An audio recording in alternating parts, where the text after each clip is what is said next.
Nurul Rahma. I'm from Informatics Engineering Study Program, University of Muhammadiyah Banjarmasin. I would like to review international journals about Android. The journal I will review is entitled on malware on Android smartphones, published by the International Journal for Research in Applied Science and Engineering Technology. This journal has volume I, AC6. This journal is published in June 2020. The authors of this journal are Emma Salabi, Ahmad Mustafa, and Walid Qadar. The purpose of writing this journal, because Android is the widely used platform, with the rising pervasiveness of using this mobile platform in delicate applications. There is a problem associated with malware-targeted mobile devices. Talking about malware, there will be a lot of things that can be discussed, starting from what types, what impact can be caused, how to prevent being exposed to malware, and many other interesting things. A mobile malware can be defined as malicious software. The software targets mobile operating system. Mobile malware could be any code which is added, changed, or removed from any mobile application in order to damage or harm the function of the intended system. Machine learning plays an important role in malware detection process. It can be used in order to improve malware detection accuracy. For this journal's assessment data come from many different mobile malware datasets that can be used in the detection of mobile malware. The dataset includes both benign and malicious mobile application samples. Some of these samples used to train detection model and the other samples used for testing. Celloc, Kaggle, Android application dataset, Android Bonnet, and Derbin are used as mobile malware detection. For the method used in this method refers to machine learning with several software analysis techniques, including static analysis, dynamic analysis, and hybrid analysis. Static, dynamic, and hybrid analysis are the three different approaches used for Android malware analysis and detection. The first static analysis can be defined as a fast and inexpensive approach used for mobile malware detection. This approach can detect mobile malware by examining only the program without executing any code of the program. However, static analysis is simple to implement. It produces less information, so it limiting the possible feature extraction from mobile malware activities. In the others, recent and Android malware detection approach based on examining permission requests that were by Android application. Their model was able to achieve a classification accuracy rate of 80% on their dataset. The dataset comes from andrototal.org, which contains about 2,444 benign and 870 malicious applications. Dynamic analysis approach detect malware by executing the program on observing the result. This analysis approach detect malware based on mobile malware behavior execution. In the other purpose, a dynamic Android malware detection framework called Android. Android detect malware from Android application based on multiple types of dynamic behavioral features. This dynamic behavior method include system level behavior track and command application Level malware behaviors like stealing personal information, premium service, subscription, and communication of malicious service. Android framework adopt features selection method size square in order to remove noisy or irrelevant dynamic features and for extracting critical dynamic behavior features. Their dataset consists of two datasets. M1 dataset consists of 8,806 Android benign application and 5,213 mobile application, while M1 dataset consists of 5,000 benign application and 5,000 malicious application and hybrid analysis. From the combination of both static and dynamic analysis approach for improving the detection process of malware, researchers sometimes prefer to apply hybrid analysis which combines both static and dynamic analysis compatibilities. The authors evaluated Profile Droid by using 27 free and 5 Android application and the one of 22 application of 27 uploaded Android application communicate with Google during execution. Maybe that's it. Journal review for me. Thank you.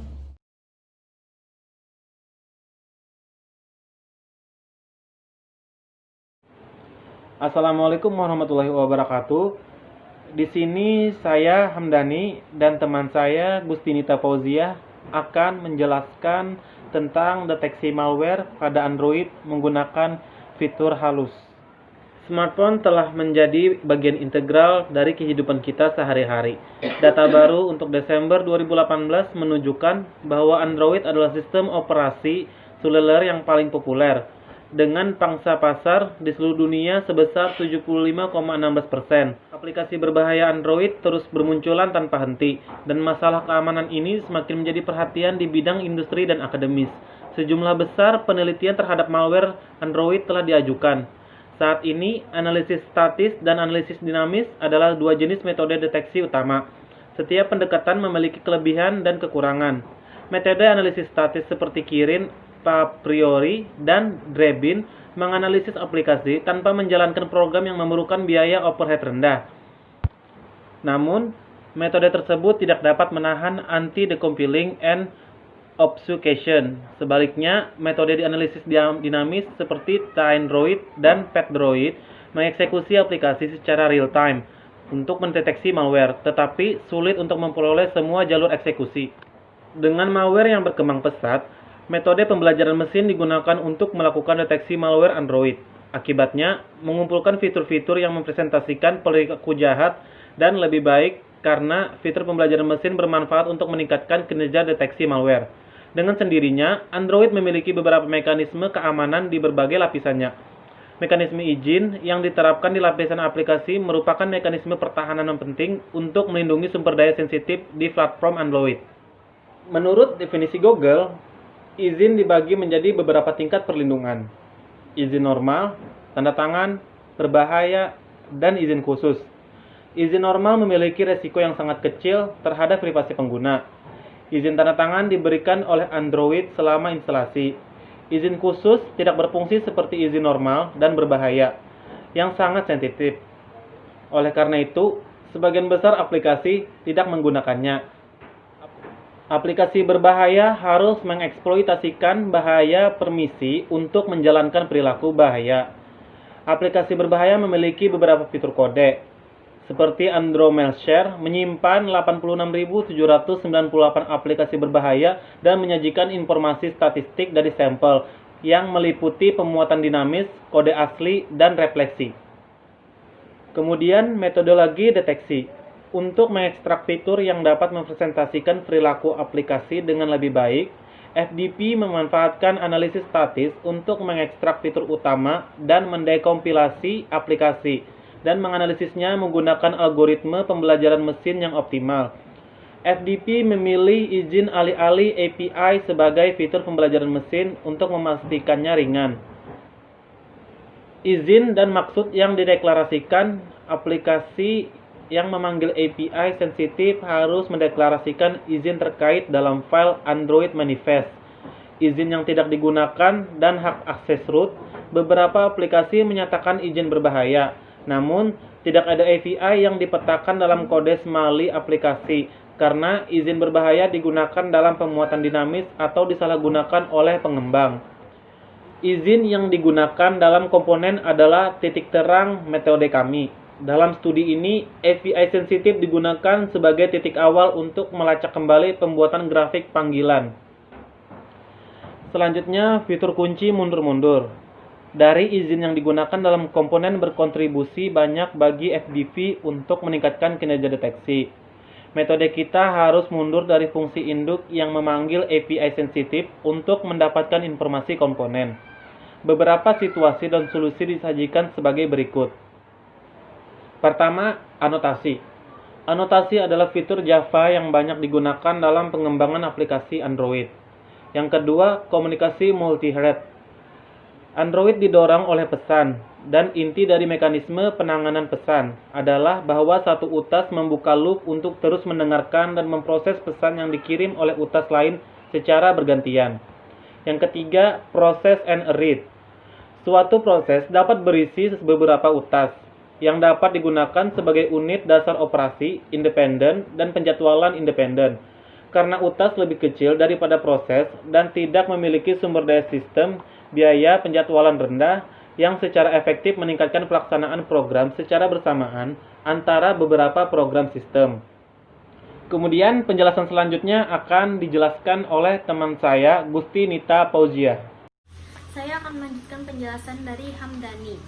Yang kelima, ada penyiapan eksperimen. Nah, di sini ada 7 penyiapan eksperimen. Yang pertama, buat kumpulan data sampel. Yang kedua, ada metrik evaluasi. Yang ketiga, pemilihan fitur. Yang keempat, ada FDP. Yang kelima, ada evaluasi AI, izin berbahaya yang digunakan dalam komponen. Yang keenam, deteksi keluarga malware tidak dikenal. Yang ketujuh, perbandingan dengan pendekatan terkait. Bagi 6 ada pekerjaan terkait. Nah, di sini ada banyak studi penelitian terkait FDP yang mengeksploitasi analisis statis untuk mengekstrak fitur seperti izin, panggilan API, dan maksud untuk deteksi. Menurut perbedaan antara aplikasi berbahaya dan aplikasi jinak, Droid Ranger merangkum aturan karakteristik izin untuk mendeteksi aplikasi yang tidak dikenal. Nah, yang terakhir ada kesimpulan dan pekerjaan masa depan. Dalam jurnal ini, kami mengusulkan metode baru berdasarkan izin yang sangat rinci untuk mendeteksi aplikasi berbahaya pada Android yang mengumpulkan fitur yang lebih mewakili perbedaan antara aplikasi berbahaya dan aplikasi jinak.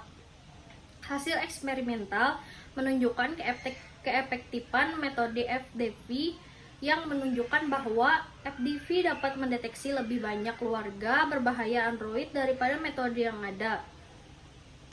Nah, selain itu, metode FDP cukup efisien untuk mengimplementasi praktis dari deteksi malware Android.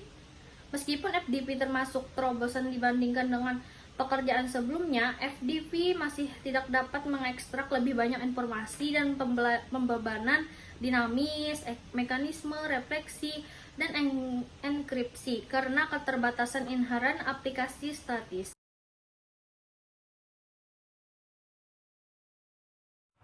Assalamualaikum warahmatullahi wabarakatuh. Let me introduce myself. My name is Novia. I'm from the Informatic Engineering Study Program. Here I will explain about ubiquitous learning environment using Android mobile application. The great involvement of technology in everyday life is socially proven almost everywhere. Even in an educational environment, the daily life of the community never stops, including technology interaction with prominent and daily use as well as technology integration into daily student routines. The use of their mobile gadget for educative goal can be beneficial to students and teachers.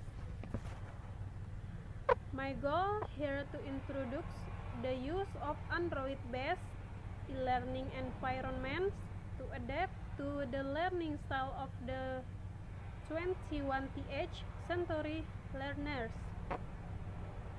As shown in previous research, one of the main problems in the e-learning environment is how to get and maintain the motivation of learners.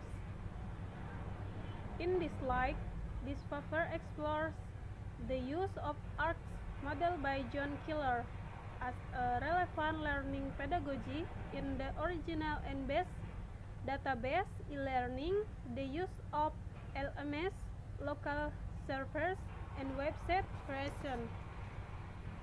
Applications are used to build mobile apps. Some ways to enter 4 elements of ARCS into e-learning media developed under the previous research. The faultless incorporation of computers to the physical world defines what ubiquitous computing is. As our lives gradually lean toward a more ubiquitous computing environment, blending of computers into our everyday lives will be less conspicuous, and as computers become ubiquitous, they will eventually fade into background. Technologies are the product of social needs. When they work for use, their social affordance sometimes prove to be more revolutionary than their technical specifications. Ubiquitous learning. U-learning is about to conduct more active and more adaptive learning activities in the real world. Learning with computing technology is a special case of mobile learning. U-learning is learning at the right time, in the right place, with the right device containing the right content, and used by right learners. Moodle.